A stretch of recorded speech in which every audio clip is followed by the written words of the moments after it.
Welcome to another episode of Virginia Outdoors with Farmer D.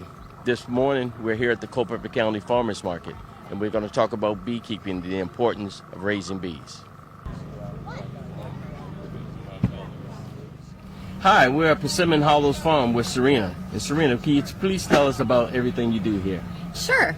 Our little farm was established in 2019. We are Persimmon's Hollow Farm, and we are family-owned, veteran-owned, female-owned farm and out of Rixieville. We have 2 bee yards. One is actually located on our farm, and one is actually a teaching bee yard, which is in Verdun, which is an outdoor adventure area there in Rixieville.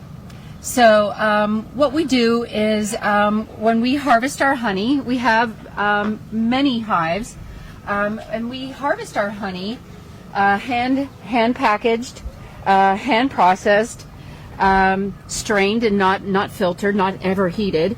So it's all natural, it's all local, and it is wildflower honey.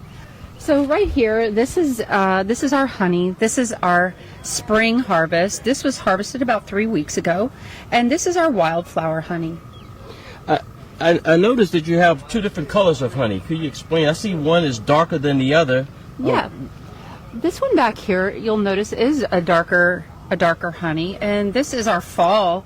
So this was harvested last year in the fall time. The reason it's so dark is because the bees were in contact with different foliage at that time of the year. And it does have a maybe a richer taste to it. Yeah, does it have a stronger taste? Because some people say that maple trees or honey from buckwheat. I noticed that, I've seen places where the buckwheat honey is actually, well, there you have it. And you see how dark that is. Exactly. Wow. And those were bees that were pollinated off of, it's not an infused honey, so they were pollinated actually off of the buckwheat. Mm-hmm. Now, what are the major advantages to natural honey versus some honey that you might get out of the store? Well, honey is one of the most adulterated food products outside of probably olive oil. So knowing your beekeeper, you know your honey. Mm-hmm.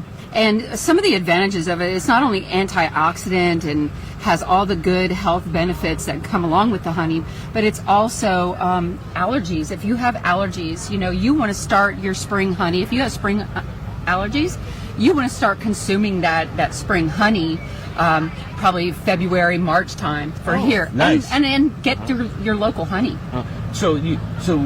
I have bees as well. My bees are active in February. So are they actually going out and getting some nectar in February, March? Because I noticed that some of my fruit trees actually do start blooming in March. Yes. Mm-hmm. Yeah, and they will venture out. It depends if the temperature is above 55 degrees, they will venture out. Mm-hmm. And they will try and bring in some more food. But, we also feed them pollen patties during the winter time.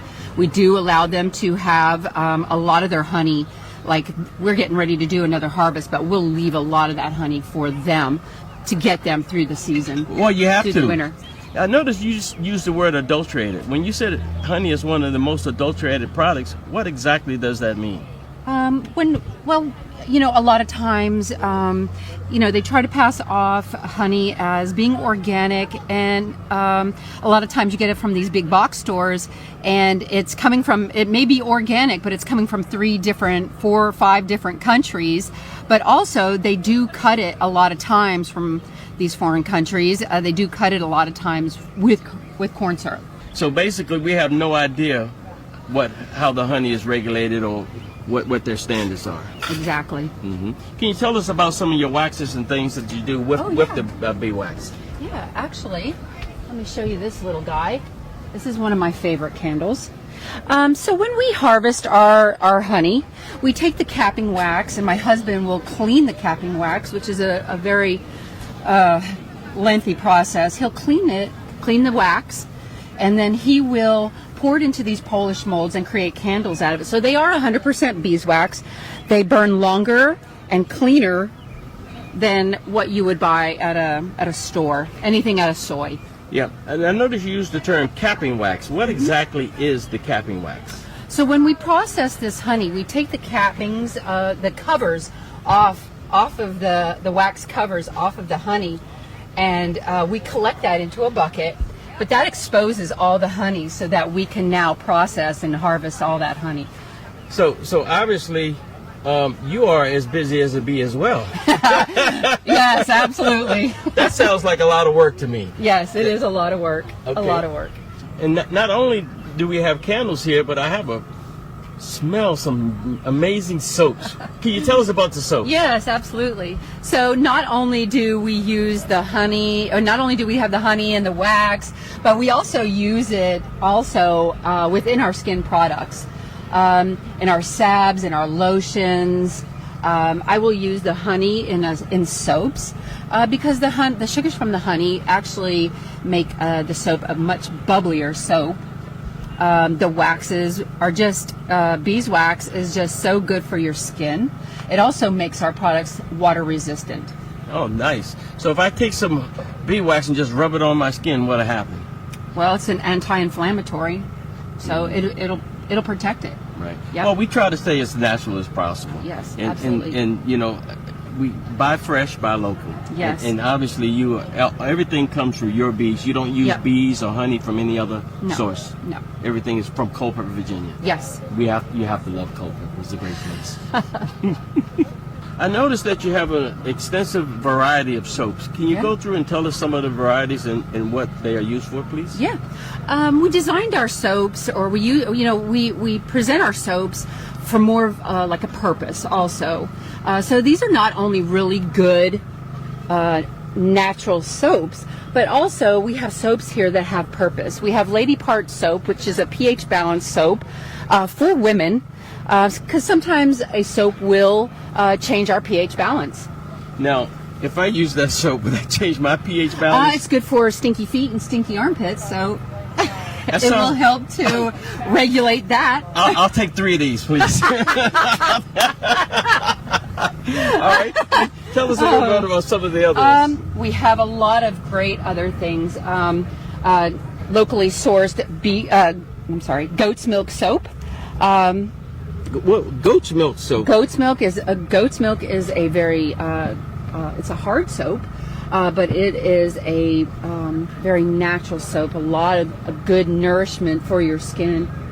Really good. I also have a tallow goat's milk.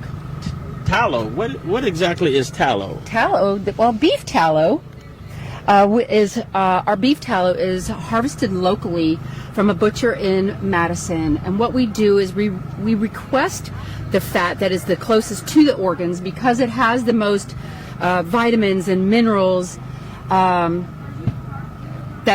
actually mirror our own skin's oils. And then, well, not only is it in our soap, but we do a tallow balm and a tallow body stone, which is really, really good for your skin too. The tallow body stone, is that for exfoliation? What? No, actually, it is a lotion stone. Sometimes you don't want to carry a lotion around with you, or this is really great after the shower or after you're done washing dishes. You just rub it in your hands like this. It does have our beeswax in it, so it is going to make sure that these oils are locked into your skin, and it's water resistant. So it's actually a hard lotion. Yes. Oh, Yes. got it. Very good for your skin. It is. That is one of our most popular products. And if I rub this all over me? All over your body. You can rub it all over your face. My husband uses it on his face, and it locks those oils on there, so it keeps your skin Oh, that's moist a great idea. without leaving you like that greasy. Now, how long have you been doing this? We started our little business he's had bees for a long time, but we started our business in 2019. Okay. Yeah. Good. And then we started coming to farmers markets probably the 2021 is when we started. 2 years into Yes, yes. Is Culpeper the only farmers market you do, or do you do others? We do others. We are on Sundays. We're full time up at Haymarket Farmers Market, and that's from 9 till 1. Okay, good. Yeah. Good. I see some bags here. What do we Yeah. have? It looks like tea. We have our herbal wellness tea, tisanes. We have also black tea, green tea, white teas. All this is hand packaged by myself, hand created. A lot of these recipes are contain herbs that have been grown on our farm, and they have just been blended. And when we talk about a tisane, it is a tea. Can't really call it a tea, but it is with a purpose. It's herbal wellness with a purpose. Headaches, throat. Do you have any, because a lot of people are suffering from diabetes, things of that nature. Do you have any teas that helps with your blood pressure? We have a lot of really great tisanes that help with like inflammation, energy. We have menopause tea, something for women that still get their cycle, pregnancy tea, and a lactation tea, which helps with the milk production.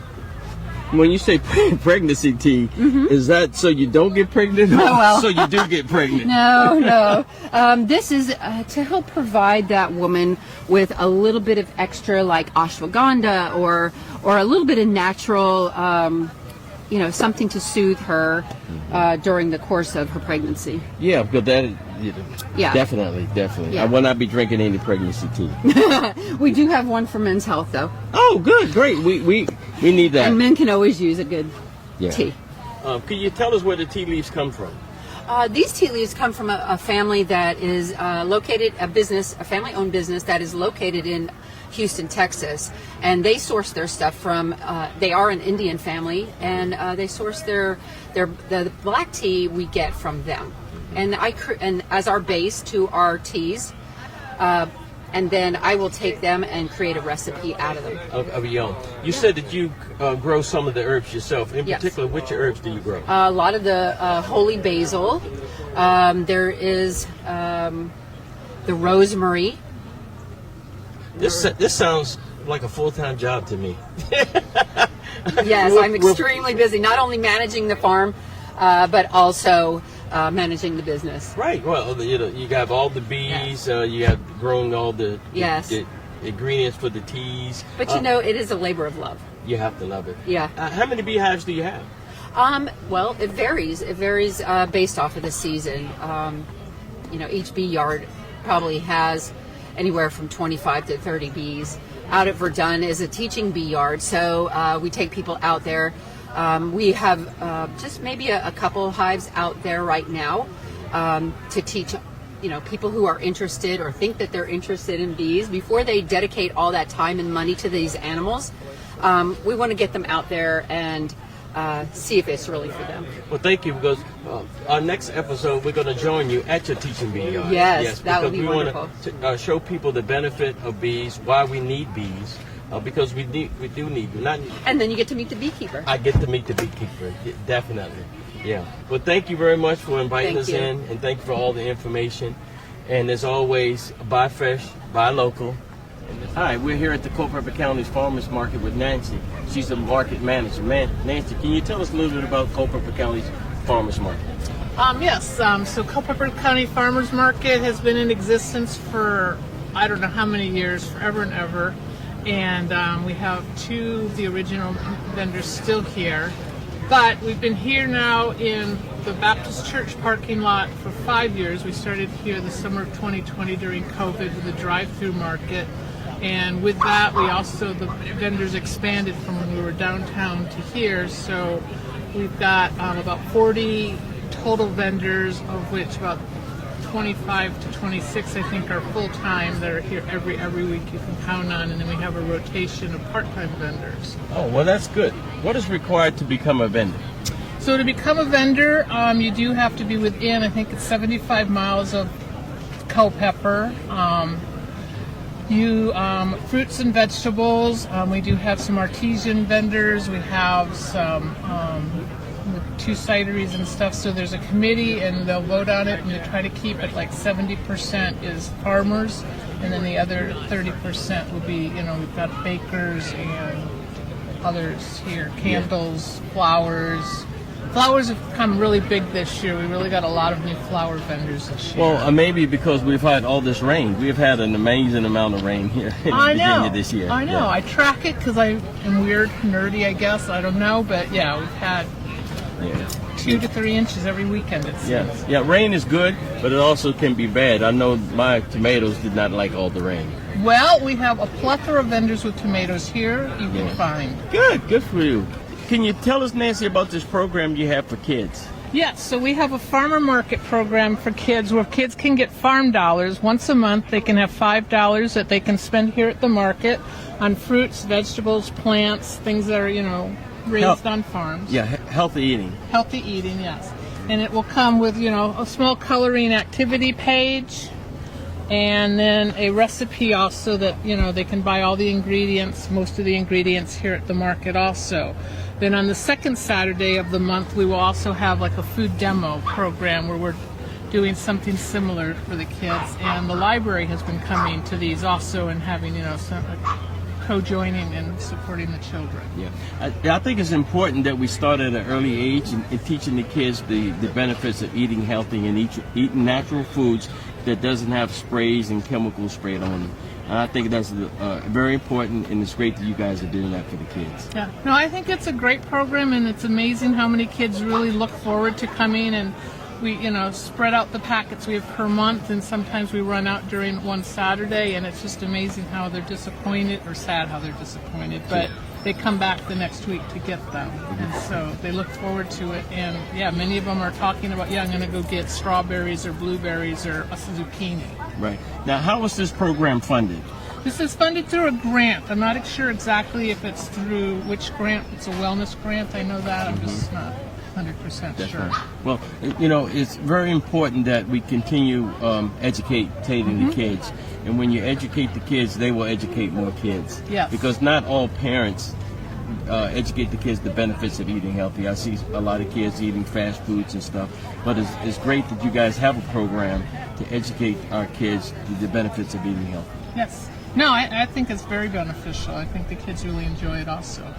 Well, thank you for joining us, allowing us to come and interview you today. But as always, buy fresh, buy local. And it's very important that we support the local vendors and local farmers here in Culpeper and surrounding counties. Yes, it is. It is. And so we start in May, we go through the end of October, and then we'll do the first 3 Saturdays in December. We'll move back downtown because it's a much smaller group. But we look forward to seeing everyone here.